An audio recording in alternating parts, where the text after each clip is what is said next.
എല്ലാവർക്കും നമ്മുടെ വീഡിയോയിലേക്ക് സ്വാഗതം. അപ്പോൾ നമുക്കിന്ന് ഡീമൺ സ്ലെയറിൻ്റെ 157ാമത്തെ ചാപ്റ്റർ നോക്കാം. ഇതുവരെയുള്ള ചാപ്റ്റേഴ്സ് കണ്ടില്ല നമ്മൾ പ്ലേലിസ്റ്റ് ക്രിയേറ്റ് ചെയ്തുകൊണ്ട് ജസ്റ്റ് ഒന്ന് കയറി നോക്കുക. എനിക്കറിയാം ഇപ്പം നമ്മൾ വീഡിയോ ഇട്ടിട്ട് 4-5 ദിവസമായി, ഇടയ്ക്കൊരു ഡിലേ വന്നു. ഇനി തൊട്ട് നമുക്ക് മാക്സിമം ഡിലേ ഇല്ലാണ്ട് കഴിവത് 1.5 വിട്ടെങ്കിലും വീഡിയോ അപ്ലോഡ് ചെയ്യാൻ നോക്കാം. ഇതിൻ്റെ കൂട്ടത്തിൽ നമുക്ക് വേറെ ഏതെങ്കിലും മാങ്കയും കൂടെ കവർ ചെയ്യണമെങ്കിൽ നിങ്ങൾ ജസ്റ്റ് ഒന്ന് കമൻറ്റ് ചെയ്താൽ മതി. നമുക്ക് ലാഗൊന്നും വരുത്താണ്ട് ഒരു സൈഡിൽ കൂടെ അതും അങ്ങ് കൊണ്ടുപോകാം. അപ്പോൾ അധികം താമസിക്കും, നമുക്ക് വീഡിയോയിലേക്ക് പോകാം. 157ാമത്തെ ചാപ്റ്റർ കാണിക്കുമ്പോൾ അക്കാസ് ഡിസപ്പിയർ ആയി പോവാണ്. അപ്പോൾ ഡിസപ്പിയർ ആകുന്നതിന് മുമ്പ് തൻ്റെ വീട്ടിലേക്ക് താൻ തിരിച്ചു വരുന്നതായിട്ടും തനിക്ക് വേണ്ടപ്പെട്ടവരെ വിഷ് ചെയ്യുന്നതായിട്ടാണ് അക്കാസയ്ക്ക് തോന്നുന്നത്. പതിയെ അക്കാസ ഡിസപ്പിയർ ആയി കഴിയുമ്പോൾ ടാഞ്ചിറ പറയുന്നുണ്ട് അങ്ങനെ ഈ ഫൈറ്റ് തീർന്നു എന്ന്. അത് കഴിഞ്ഞ് അവൻ ടമായോൻ്റെ അടുക്ക് പോകുന്നതിനെ പറ്റി പറയുന്നുണ്ട്. അത് മുഴുവിപ്പിക്കുന്നതിന് മുമ്പ് തന്നെ അവൻ്റെ ഇപ്പോഴത്തെ ആരോഗ്യനില കാരണം അവനോട് അവശനായി താഴെ വീഴുകയാണ്.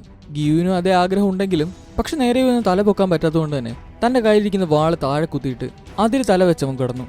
ഇത് കണ്ടോണ്ടിരുന്ന അവിടേക്ക് ഇൻഫർമേഷൻസ് ഒക്കെ പ്രൊവൈഡ് ചെയ്യുന്ന മറ്റേ കാക്ക അവരുടെ ഇപ്പോഴത്തെ ആരോഗ്യനില എന്താണെന്ന് പറഞ്ഞുകൊണ്ട് പോകുന്നത് നമുക്ക് കാണാം. തൊട്ടടുത്ത സ്ലൈഡിൽ അപ്പർ മൂൺ വണ്ണായിട്ടുള്ള കുക്കുഷിബുവിനെ നമുക്ക് അവിടെ കാണാം. അക്കാസയുടെ പ്രസൻസ് ഇല്ലാണ്ടായി പോയെന്നും അക്കാസ മരിച്ചു പോയെന്നും അവനൊരു വീക്കാണെന്നൊക്കെ പറഞ്ഞുകൊണ്ട് 1ാം റാങ്കുകാരനായ കുക്കുഷിബു താൻ നിൽക്കുന്ന പ്ലേസിലും വാള് വെച്ച് കട്ട് ചെയ്ത് ദേഷ്യത്തിൽ പെരുമാറുന്ന നമുക്ക് കാണാം. തൊട്ടടുത്ത സ്ലൈഡിൽ അപ്പർ മൂൺ 2ഉം അത് റിയലൈസ് ചെയ്യുന്ന നമുക്ക് കാണാം.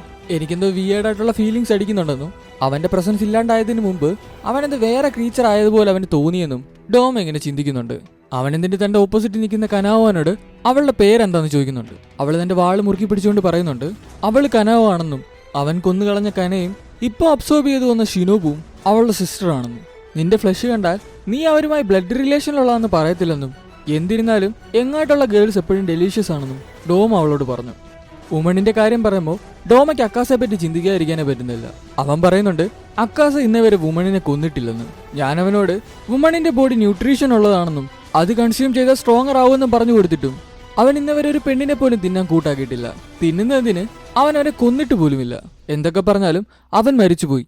അവൻ എനിക്ക് നല്ലൊരു ഫ്രണ്ടായിരുന്നു. ഡോമയുടെ അഭിനയിച്ചുകൊണ്ടുള്ള വർത്താനത്തിന് മുന്നിൽ കനോ ഇടയ്ക്ക് കയറി ഇന്ററപ്റ്റ് ചെയ്തുകൊണ്ട് പറയുന്നുണ്ട് നിന്റെ ഈ കള്ളം നിറഞ്ഞ വർത്താനങ്ങളൊക്കെ നിർത്തിയേക്ക്. എനിക്കറിയാം നിന്റെ വായിന്ന് വരുന്ന ഓരോ വാക്കുകളും മനസ്സിൽ തൊട്ട് വരുന്ന കാര്യങ്ങളല്ലെന്ന്. നിനക്കൊരു ചെറിയ വിഷമം പോലും അവനെ ഓർത്തിട്ടില്ലെന്നും എനിക്കറിയാം. നിന്റെ ബെസ്റ്റ് ഫ്രണ്ട് മരിച്ചെന്ന് പറഞ്ഞിട്ടും നിന്റെ മുഖത്തിന്റെ കളർ ഇതുവരെ മാറിയിട്ടില്ല. അത് ഞാൻ ഡീമൺ ആയതുകൊണ്ടാണെന്ന് ഡോമ പറഞ്ഞെങ്കിലും അതിനെ എതിർത്തുകൊണ്ട് കനവ പറഞ്ഞത് ഹ്യൂമൻസിന്റെയും ഡീമൺസിന്റെയും എല്ലാം ബ്ലഡ് സർക്കുലേഷൻ ഒരേപോലെയാണെന്നും ഫേസ് കളേഴ്സ് എല്ലാം ചേഞ്ച് ആവുന്നത് ഒരേപോലെയാണെന്നും അവക്കത് മനസ്സിലായെന്നുമാണ്. അവളെന്നിട്ട് വീണ്ടും കൂട്ടിച്ചേർക്കുന്നുണ്ട് ഓരോ മനുഷ്യനും ഭൂമിയിലേക്ക് പിറന്നു വീഴുമ്പോൾ അവർക്ക് നാച്ചുറലായിട്ടുള്ള ഹാപ്പിനെസ്സും സ്വന്തം ബോഡിയെ വിറപ്പിക്കുന്ന തരത്തിലുള്ള ദേഷ്യവും സാഡ്നസ്സും ഒക്കെ ഉണ്ടെന്നാണ്. പക്ഷെ നിനക്കതൊട്ടും മനസ്സിലായില്ലെന്നും അതിന് കഴിയുമോ എന്നും കനവ് ചോദിക്കുന്നുണ്ട്. പക്ഷെ നീ ബുദ്ധിമാനാണെന്നും കള്ളങ്ങൾ പറഞ്ഞും സന്തോഷ സങ്കടമൊക്കെ അഭിനയിച്ച് നീ നിൽക്കുവാണെന്നും നിന്റെ ഹൃദയത്തിൽ ഒന്നും ഇല്ലാണ്ടാണ് നീ പറയുന്നതെന്നും നിനക്കിന്നുവരെ ഹാപ്പിനെസ്സോ ജോയ്മെന്റോ കിട്ടിയിട്ടില്ലെന്നും നീ വെറും എംപ്റ്റി ഷെല്ലാണെന്നും എന്തിനാണ് നീ ജനിച്ചതെന്നും കനവ് അവനെ ബുള്ളി ചെയ്തുകൊണ്ട് ചോദിക്കുന്നുണ്ട്.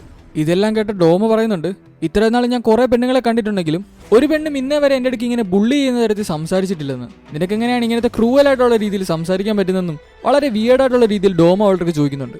അതെന്തുകൊണ്ടെന്നാൽ എനിക്ക് നിന്നെ ഇഷ്ടമല്ലെന്നും ഇപ്പൊ തന്നെ എനിക്ക് നിന്റെ തല കട്ടിയത് നിന്നെ ഹെല്ലിലോട്ട് പറഞ്ഞു വിടണമെന്നും ഞാൻ പറഞ്ഞ വേറൊരു കാര്യം തിരിച്ചെടുത്തോട്ടെ നീ ഒട്ട് സ്മാർട്ടല്ല, നീയൊക്കെ പെട്ടെന്ന് ചാകുന്നത് നല്ലതെന്ന് കനോ അവൻ്റെ പറഞ്ഞു.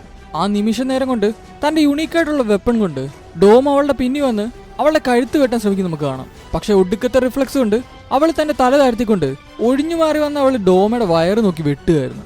ഇവളുടെ ഒടുക്കത്തെ ഫാസ്റ്റർ ആണെന്നും ഡോമയുടെ മൂവ്മെന്റുമായിട്ട് അവൾ അഡ്ജസ്റ്റ് ചെയ്യുന്നുണ്ടെന്നും വയറ്റിൽ ഒടുക്കത്തെ മുറിവായിട്ട് നിൽക്കുന്ന ഡോമ ഇങ്ങനെ റിയലൈസ് ചെയ്യുന്നുണ്ട്. എന്നിട്ട് അവൻ ചിന്തിക്കുന്നുണ്ട് ഇവൾ ശരിക്കും ഞാൻ ആ തിന്ന പില്ലർ ഗേളിനെയൊക്കെ ഭയങ്കര സ്ട്രോങ്ങർ ആണെന്ന്. അതായത് ഇവൾ ശരിക്കും ഷിനോബുവിനൊക്കെ നല്ല സ്ട്രോങ്ങർ ആണെന്ന് അപ്പർ മൂൺ ഡീമനായ ഡോമയ്ക്ക് വരെ തോന്നി. ഇവിടെ വെച്ചാണ് നമ്മുടെ 157ാമത്തെ ചാപ്റ്റർ ഉണ്ടാകുന്നത്. അപ്പോൾ ബാക്കിയുള്ള ചാപ്റ്റർ ഉടനെ വരുന്നതായിരിക്കും. പുതിയൊരു വീഡിയോ ആയിട്ടാണ് ബൈ.